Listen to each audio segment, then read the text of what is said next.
Assalamualaikum dear students. Today we are going to discuss the types of noun.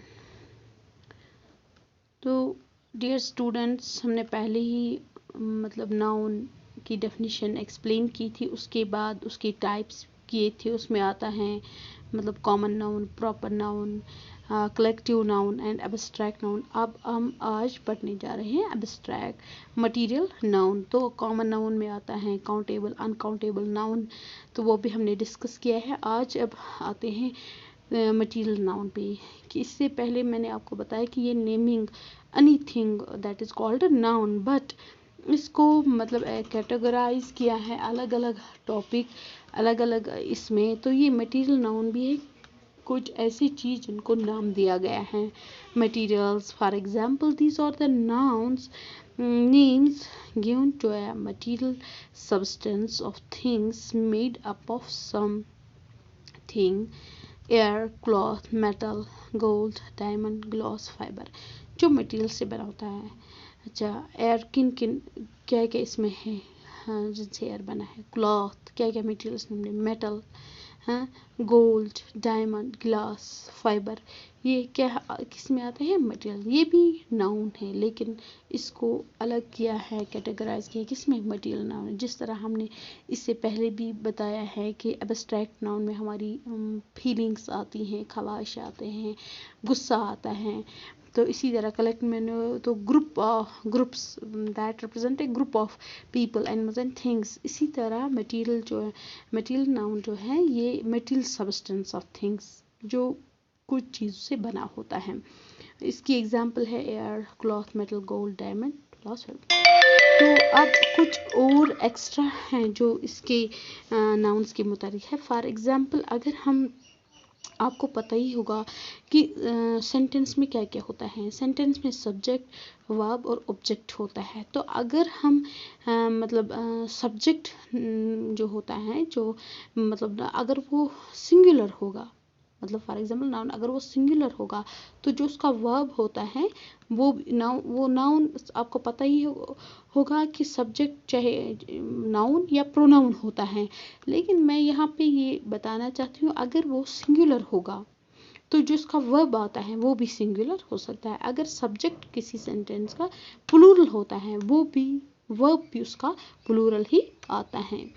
तो अब कुछ example, for example कुछ ऐसे ऐसी वर्ड्स हैं जो इस तरह हमें प्लूरल लगते हैं, लेकिन वो सिंगुलर होते हैं. फॉर एग्जाम्पल मैथमेटिक्स, इसके साथ जो एस लगा होता है, ये तो मैंने इससे पहले कि हम बताते कि प्लूरल जो होते हैं, प्लूरल नाउन, कि उनको एस लास्ट में एंड करते हैं तो वो प्लूरल बन. लेकिन कुछ ऐसे वर्ड्स हैं जिनको एस लगाने से वो सिंगुलर ही रहते हैं.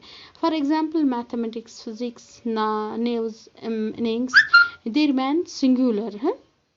दे और वो खुद ही सिंगुलर है और वो सिंगुलर थे. अगर उनके साथ एस लगा होता है वो फिर भी सिंगुलर ही रहते हैं.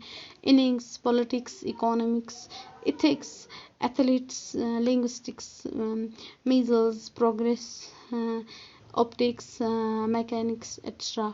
These words have already S at the end. ये जो वर्ड्स हैं जो मैंने आपके सामने रखे हैं, इनको ऑलरेडी एस लास्ट पे होता है, तो दे आर नॉट प्लूरल. ये प्लूरल वर्ड्स नहीं होते. These words are always singular. ये जो वर्ड जो मैंने आपके सामने रखे, ये हमेशा सिंगुलर ही रहते हैं. They are considered as singular. ये इनको सिंगुलर कंसिडर किया जाता है कि अगर उनको लास्ट में एंड होता है, लेकिन ये उनके साथ हमेशा होता है, एस ऑलरेडी उनके साथ होता है, ये सिंगुलर ही रहते हैं, ये प्लूरल नहीं होते हैं.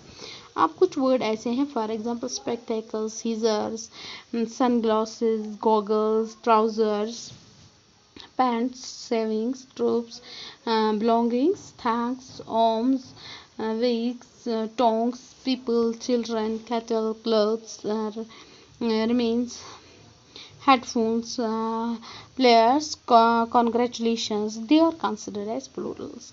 ये plural इनको consider, इनको भी, लेकिन ये पेयर्स में होता है. फॉर एग्जाम्पल स्पेक्टेकल्स, ये इनको, लेकिन इनको प्लूरल कंसिडर किया जाए. स्पेक्टेकल्स वो इसका एक हम नहीं इसको स्पेक्टेकल बोल सकते हैं। ये तो पेयर्स में होता है, इनको स्पेक्टेकल। सीजर्स, उसका हम मतलब सीजर नहीं बोल सकते। इसी तरह सन ग्लासेस, गॉगल्स, ट्राउज़र, जो ट्राउज़र होता है इसके दो ये होते हैं तो हम इसको ट्राउज़र्स ही बोलते हैं। पैंट, सेविंग्स ये हमेशा प्लूरल कंसिडर किए जाते हैं। तो अनकाउंटेबल नाउन्स ये एक्स्ट्रा पॉइंट्स है रिमेनिंग मतलब ये कंसर्न जो पार्ट्स ऑफ स्पीच के मुतालिक जो हमने नाउन्स पढ़े उनके कुछ एक्स्ट्रा टिप्स हैं जो आपको याद रखने चाहिए।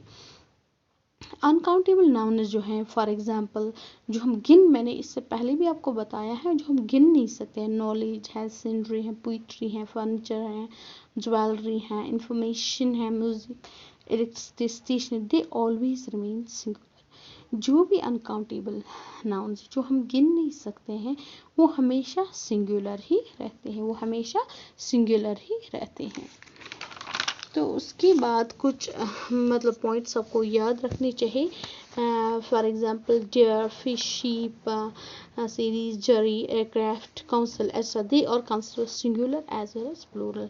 इनको सिंगुलर भी कंसिडर किया जाता है और फॉर एग्जांपल फिशेस नहीं आएगा, शीप्स नहीं आएगा, डियर्स नहीं आएगा, जरी, ये they remain singular as well as plural.